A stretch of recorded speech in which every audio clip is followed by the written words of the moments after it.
Now, let us consider spatial curvilinear coordinate system, two spatial system.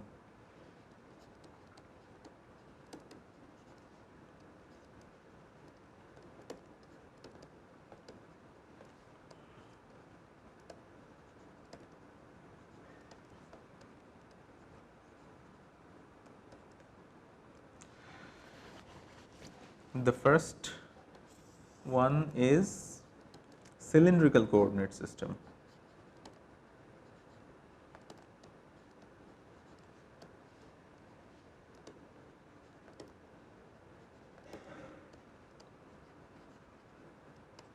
That means U1, U2 and U3 will form a cylinder. How? Let us draw a cylinder here.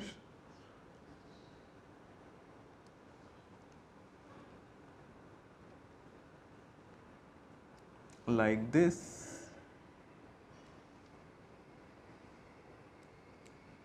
This makes a cylinder, and the origin of our conventional Cartesian coordinate system we consider here. This happens to be the x axis, this is the y axis, and this is the z axis.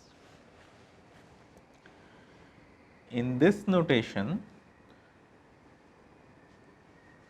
if we consider a point P here, this is the position of the point P. Now, the distance of this point P is given, distance of this point P from the z axis is given by rho.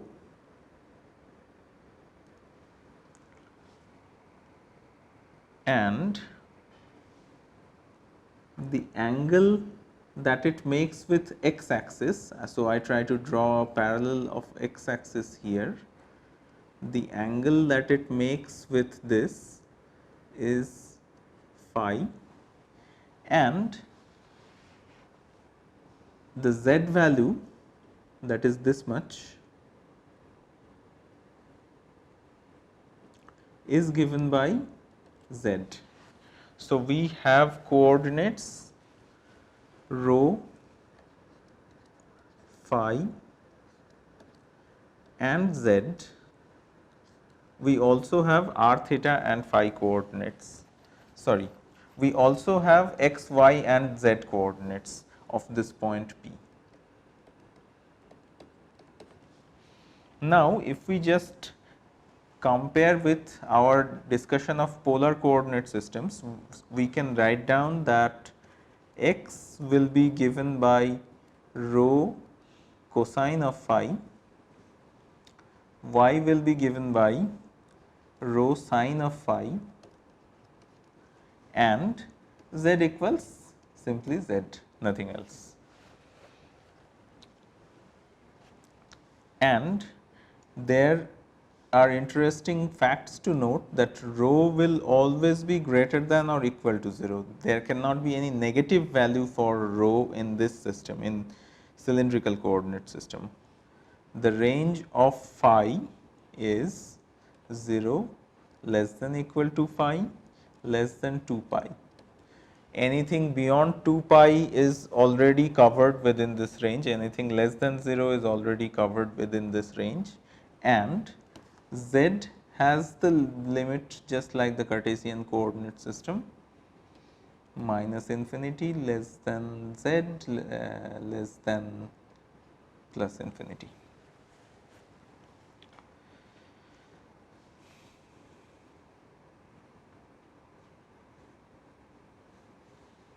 And in terms of the h components, h rho equals 1 in this case, h phi equals rho,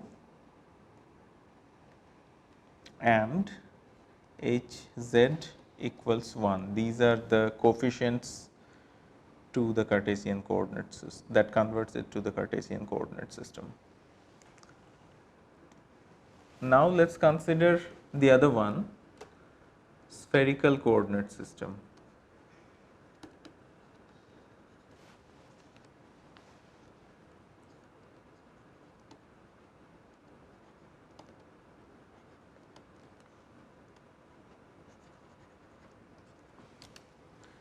AC ज़रा बंद कर देंगे, बहुत ठंडी लग रही है.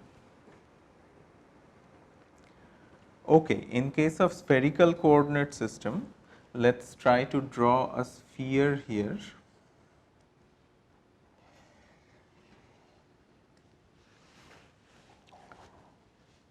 And the center of the sphere happens to be the origin of the Cartesian coordinate system. This is the x axis of the Cartesian coordinate system, this is the y axis, and this is the z axis. Now, let us consider a point on the spherical surface, point P, somewhere here. This is our point P. Now, the distance of this point P from the origin, that is given as r. So, we found one coordinate r, and now we can project this point onto the xy plane. Say we project it here. So, the x component is this much, the y component becomes this much, we can see. Now, if we draw a line from the center to this point on the xy plane, then that makes an angle with the x axis, that is given as phi, and this line marked with r, that makes an angle with z axis, that marked with theta. So, we have coordinates r, theta and phi. These three coordinates are there. What are the relations of these coordinates with the Cartesian coordinate system? So, P has x, y, z coordinate as well. What is x in our picture? X is this much, y is this much, and z is this much. So, x, as you can see from this picture, we have projected r onto xy plane. So, that gives us r sin theta. R sin theta is this line, and then we project this line onto the x axis. So, the angle is phi, cosine of phi. This is x. Similarly, y, for y we need r sin theta just because it is projected onto xy plane, and the projection of this line onto y axis will bring in sin phi, and the z coordinate is not z, it is something else. Here we have r, and if we project onto z axis, that will be r cosine of theta. So, this is the relationship, and it is also interesting to note the limits on it. R can never be negative, the range of phi is from 0 to 2 pi.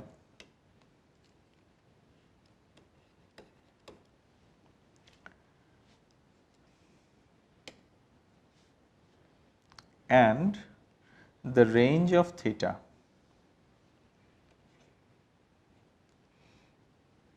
it starts from 0 and it ends at pi, not 2 pi, because if we increase the value of theta to pi, that means it will r will actually trace the negative z axis, and by tracing 2 pi angle using phi, we can actually trace the entire sphere, entire spherical space that is accessible to us, and varying the value of r, we can access the whole space. So, we do not need any larger value for theta in this case.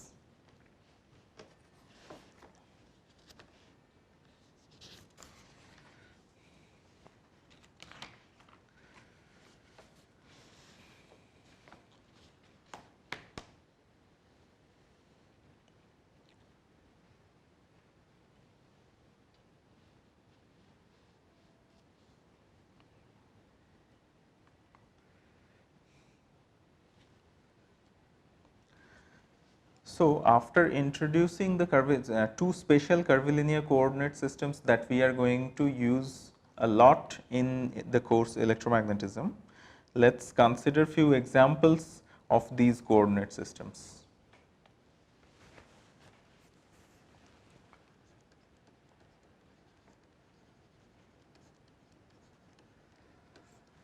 Let us consider the first example, where we ask to determine the transformation from cylindrical to rectangular coordinates.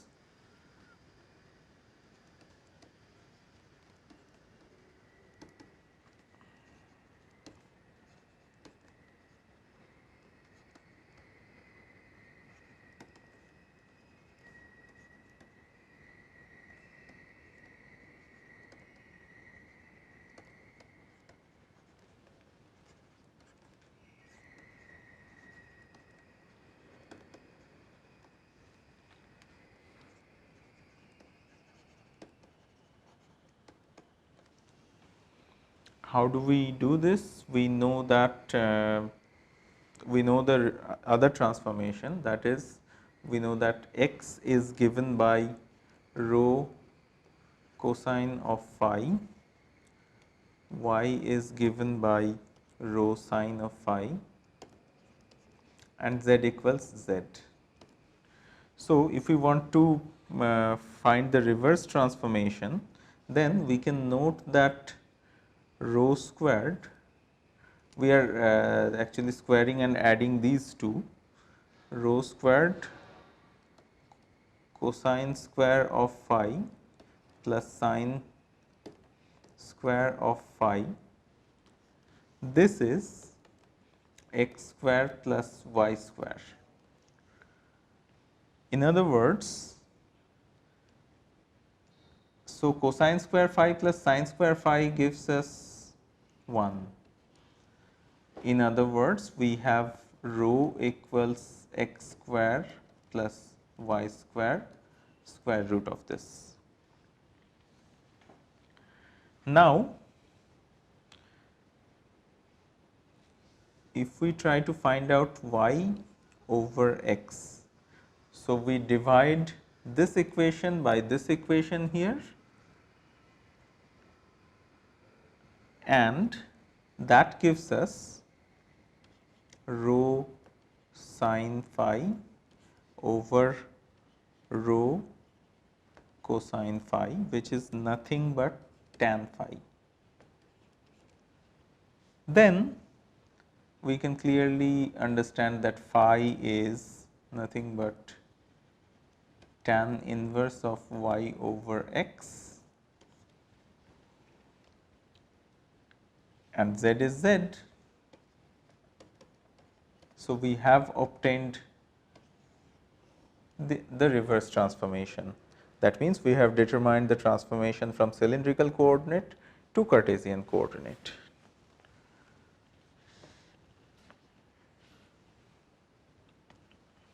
In the next example, we examine whether cylindrical coordinate system is orthogonal or not.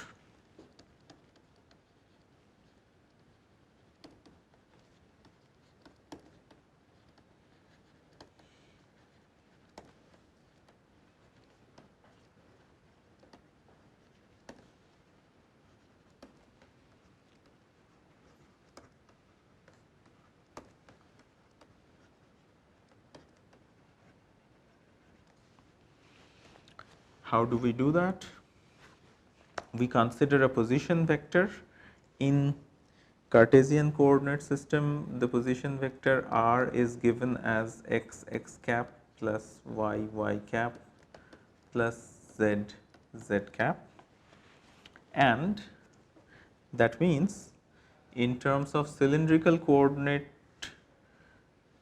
axis we can write it as rho cosine phi x cap plus rho sin phi y cap plus z z cap, this way. Now, the tangent vectors to rho, phi and z curves, that can be given as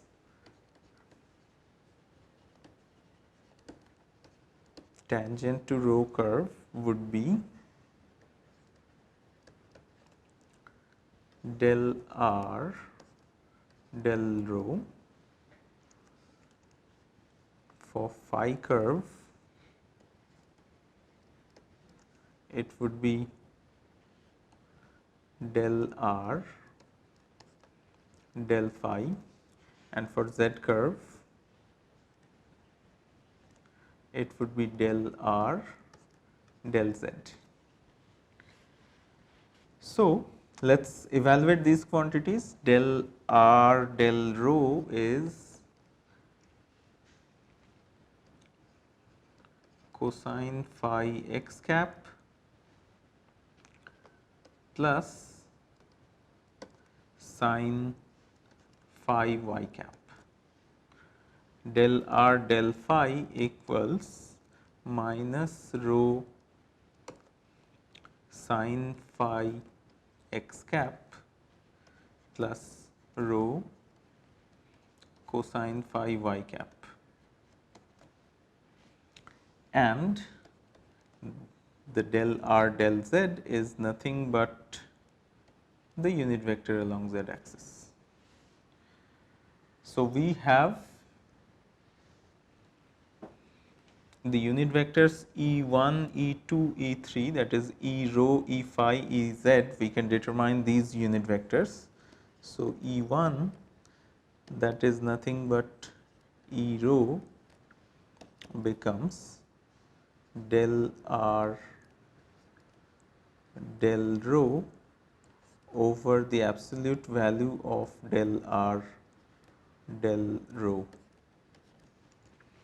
So, this can be given as cosine phi x cap plus sin phi y cap over cosine square phi plus sin square phi, square root of this, which is, so the denominator becomes 1, only the numerator remains, cosine phi x cap plus sin phi y cap. Similarly, E2, that is E phi, can be given as del r del phi over the absolute value of del r del phi, that is minus rho sin phi x cap plus rho cosine phi y cap over rho squared sin squared phi plus rho squared cosine squared phi, square root of this, which is, again we can see that the numerator becomes rho squared times 1. So, rho squared square, so this becomes rho squared square root, that is rho, and rho cancels from the numerator, the denominator becomes only rho, it cancels from the numerator, and we are left with minus sin phi x cap plus cosine phi y cap. E3 is Ez, that is trivial,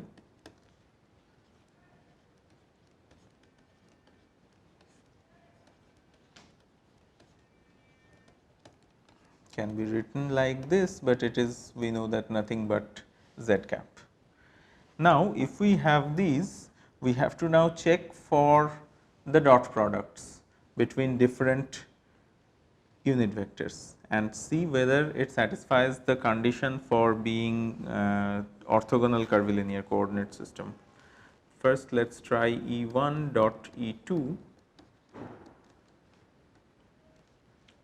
that is cosine phi x cap plus sine phi y cap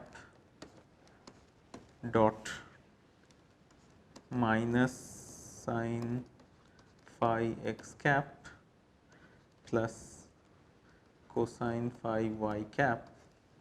This turns out to be 0. E1 dot E3 equals cosine phi x cap plus sine phi y cap dot z cap, which is obviously 0, and E2 dot E3 is given by minus sine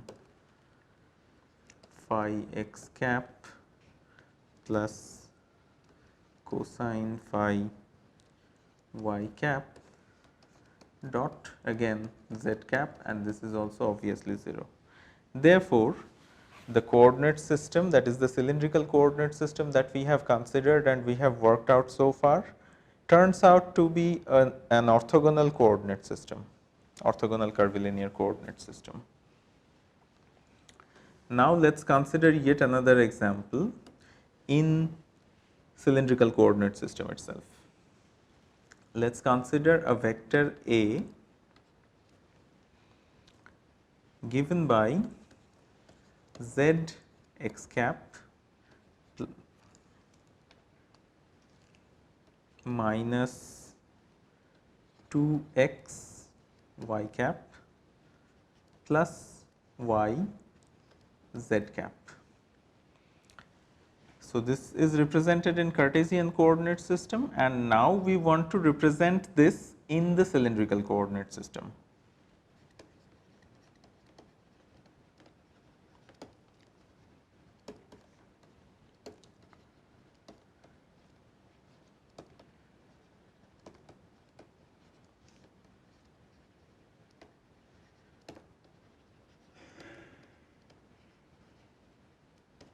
What does it mean? That means we will have to determine a rho, a phi, and a z.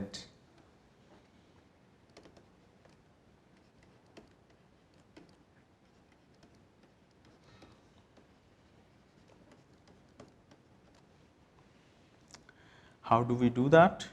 First, we will have to find out the unit vectors E rho, E phi, and E z, and we have already found that out in the previous problem, previous example. So, let us just write that down.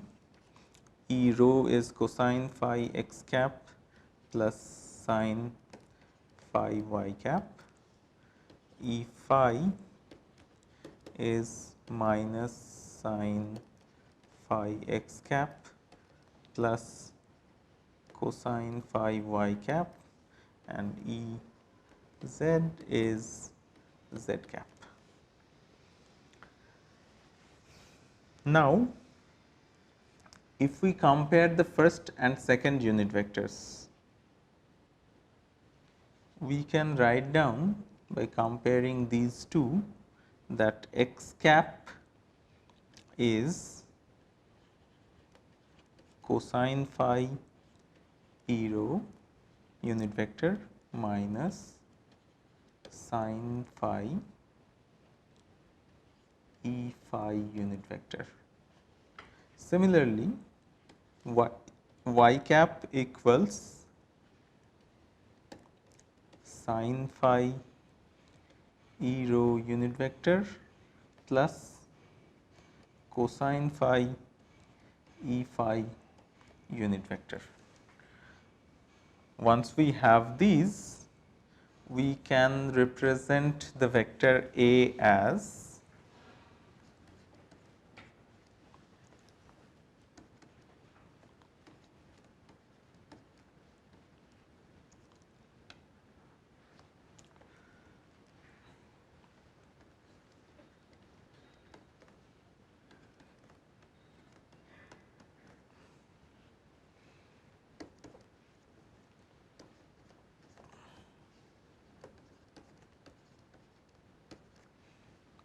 z times cosine phi E rho minus sine phi E phi cap